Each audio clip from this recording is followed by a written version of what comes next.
अस्सलाम वालेकुम my YouTube family, कैसे हैं आप सब। होपफुली सब ठीक ठाक होंगे। मैं भी अल्हम्दुलिल्लाह ठीक हूँ। आज के व्लॉग में जी आपके साथ शलजम गोश्त की रेसिपी शेयर हो रही है। साथ में आलू कीमा कबाब बना रही हूँ, वो आपको बनाने सिखाऊंगी। बड़ी इजी सी रेसिपी है। यहाँ पे था सुबह का टाइम और यहाँ मैं बना रही हूँ अपने लिए नाश्ता। आज नाश्ते में मैं पराठा नहीं खा रही।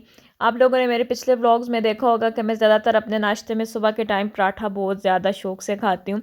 लेकिन आज मैं अपने लिए ब्रेड बना रही हूँ, हल्का फुल्का सा नाश्ता कर रही हूँ। फ्राइडे है ना, तो खाना हम लोग जल्दी खाएंगे, नमाज से फ़ौरन बाद खाना खा लेते हैं हम लोग। तो इसलिए मैंने कहा कि नाश्ता जो है वो हल्का फुल्का कर लेती हूँ और आज दिन का खाना भी खा ही लेती हूँ। तो यहाँ पे मैंने अपने लिए नाश्ता जो है सिंपल ब्रेड और साथ में अंडा बना लिया था। मेरा पिछला व्लॉग जिन लोगों ने देखा है, जिसमें मैंने अपने पूरे वीक का जो है ना मेन्यू डिसाइड करके, तो वो खाना सारा मैंने डिवाइड करके रख दिया था कि मैंने कौन कौन से दिन क्या क्या चीज़ बनानी है ना। तो उसके नीचे किसी ने कमेंट किया था उस व्लॉग में, कमेंट बॉक्स में मैंने एक कमेंट पढ़ा जिसमें उन्होंने लिखा हुआ था कि सेहत सबसे ज़्यादा ज़रूरी है और आप लोग इस तरह खाना फ्रीज़ कर देते हैं, बासी खाना हो जाता है और आप लोग किस तरह ये खाना खा लेते हैं ना। तो मैं यहाँ पे उनको ये बताती चलूँ कि हम ये खाना पूरे 1 हफ़्ते में बनाते हैं, ठीक है। हमने अपना पूरा टाइम टेबल सेट किया होता है। जैसे हम मंडे को चिकन बना रहे हैं, सेकंड डे हम दाल बना लेते हैं, सब्ज़ी बना लेते हैं। तो ये जो पूरा वीक का मेन्यू हमने डिसाइड किया होता है। इसमें ये बात नहीं है कि हम लोग महीने के लिहाज से उसको फ्रिज में रख देते हैं और उसके बाद हम लोग उसको बनाते हैं।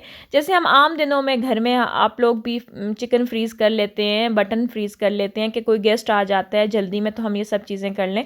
मेरा ये मसला है कि मेरे घर में लगे हुए हैं काम वाले, तो मुझे बाज़ दफ़ा ऐसा होता है कि मैं ये सब चीज़ें तैयार करके रख देती हूँ। मुझे कोई गेस्ट आ जाता है ना, तो मुश्किल नहीं होती, क्योंकि मैं अपने सारे घर का काम जो है वो खुद देख रही होती हूँ। फिर मुझे वो सब चीज़ें जो हैं देखनी होती हैं, काम कैसे किया जा रहा है, काम करवाना और उसके बाद उनकी जो है ना निगरानी करनी मेरे लिए बहुत मुश्किल हो जाती है।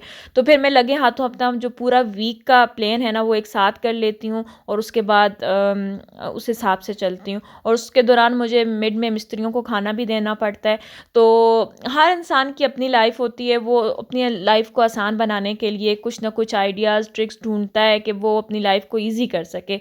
तो इसलिए जो है ना मैंने अपना पूरा वीक का खाना जो है वो बना के रखा है। खाना क्या बना के रखा है, सब चीज़ें मैरिनेट करके रखी हैं। जैसे हम लोग चीज़ें अपनी मैरिनेट करके रखते हैं 2-2 3-3 घंटे के लिए, तो वो हम लोगों के फ्रिज में 2 से 3 दिन रह जाती हैं, लेकिन वो फ्रीज़ हुई होती हैं, वो मसला नहीं करती ना हमारे लिए। तो हम 1 वीक में उसको यूज़ कर लेते हैं। यहाँ पे शलजम गोश्त के लिए, गोश्त को मैंने मैरिनेट करके रखा हुआ था ना, तो उसको मैंने तड़का लगा दिया। अब उसको मैंने मट्टी की हांडी में आज बना रही हूँ। तो यहाँ पे मैंने पानी डाल के गोश्त को गलने के लिए 35 मिनट के लिए छोड़ दिया था, बिल्कुल हल्की आंच पे। यहाँ पे कबाब बनाने के लिए जो जो चीज़ें चाहिए ना वो मैंने चॉपर में डाल दी हैं। उसमें एक मीडियम साइज़ का प्याज लिया है, हाफ़ टमाटर लिया है, हरा धनिया लिया और हरा मिर्ची लेके इनको चॉप कर लिया चॉपर में ही। आलू भी मैंने बॉईल कर लिए थे और जो कीमा था मेरे पास बीफ का था। आप यहाँ पे चिकन का कीमा भी यूज़ कर सकते हैं, उससे भी बड़े अच्छे कबाब बनते हैं।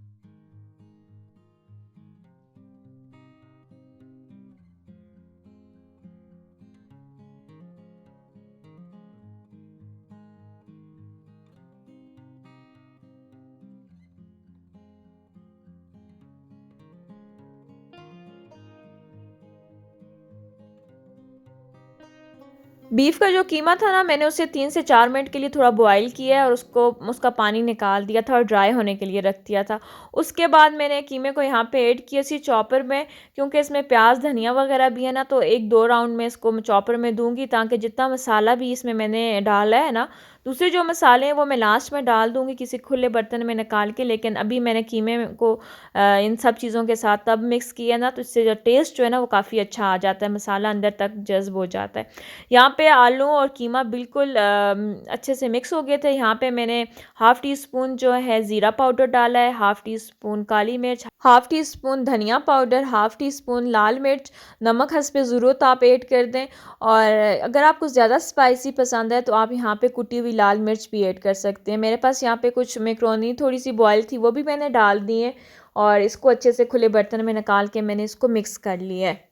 मिक्सिंग आपने इसकी अच्छे से करनी है ताकि जितने भी मसाले हमने इसमें डाले हैं ना वो अच्छे से मिक्स हो जाएं हाथ की मदद से जब हम मिक्सिंग करते हैं ना तो फिर उस चीज़ का टेस्ट ही अलग होता है। यहाँ पे मैंने हाथों को ग्रीस कर लिया था और कबाब की टिक्कियाँ जो हैं वो बना के रख दी थी।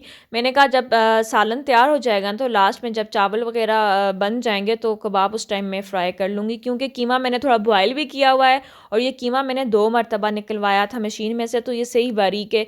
ये हल्का ऑयल में जो मैं फ्राई करूँगी ना तो ये अच्छे से पक जाएगा।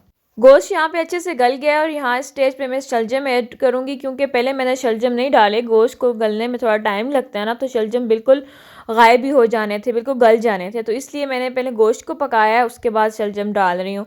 तो यहाँ पे शलजम जो है वो मैंने काट के डाल दिए, थोड़ा मसाले में उसे मिक्स करूँगी और उसके बाद दोबारा इसमें जो हाफ़ कप या 1 कप पानी डाल के ना इसे हल्की आंच पे पकने के लिए छोड़ दूँगी। तो उससे ये हो जाएगा कि शलजम भी पक जाएँगे और गोश्त में अगर थोड़ी बहुत कसर रहती है ना तो वो भी पक जाएगा। सफ़ेद चावल मैंने बॉयल कर लिए हैं और उसके बाद अभी मैं सालन को भी हल्की आंच पे रख रख दूँगी और नमाज़ की तैयारी के लिए जाऊँगी, क्योंकि आज जुम्मा है ना, तो जुम्मा हफ़्ते के पूरे दिनों में से बड़ा अफ़ज़ल दिन होता है और इस दिन हमारी इबादत का जो दायरा है ना वो थोड़ा वसी हो जाता है। हफ्ते के दूसरे दिन होते हैं, उस दिन भी हम लोग नमाज कुरान पाक की तिलावत करते हैं, लेकिन जुम्मे वाले दिन जो है ना सलात तस्बीह भी पढ़नी होती है, सूरह काफ भी पढ़नी होती है। तो मेरी यही कोशिश होती है कि नमाज जब मुकम्मल हो, खाना खाने से पहले मैं सूरह काफ और सलात तस्बीह दोनों मुकम्मल कर लूँ और उसके बाद जो है ना खाना खाऊँ।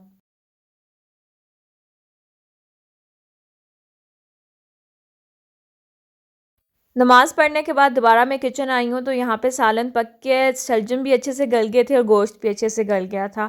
और कबाब जो है ना उनको मैंने बिल्कुल कम ऑयल में फ्राई किया, ज़्यादा ऑयल में फ्राई नहीं किया और बिल्कुल लो फ्लेम पर किया है, ताकि ये जो है ना टूटें भी ना और अंदर तक ये पक जाएँ।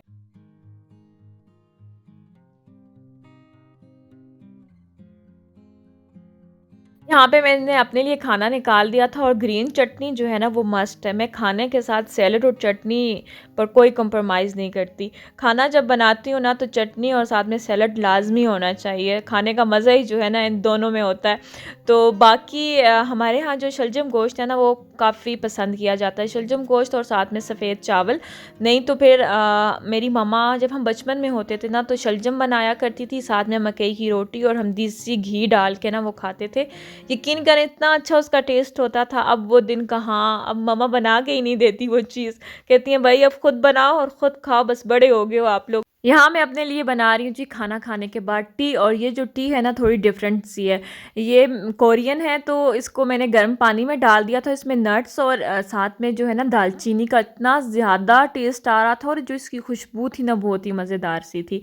और पीने के बाद ना ये मुझे बड़ा एक्टिव करती है, जो मेरा दिमाग है ना फिर वो सही काम करता है। तो आज का व्लॉग यहाँ पे एंड करूँगी। इंशाल्लाह नेक्स्ट व्लॉग में आपके साथ मिलूँगी, नई गपशप के साथ, नई वीडियोज़ के साथ, नई रेमेडीज़ के साथ। तब तक अपना ख़्याल रखिएगा। अल्लाह हाफ़िज़।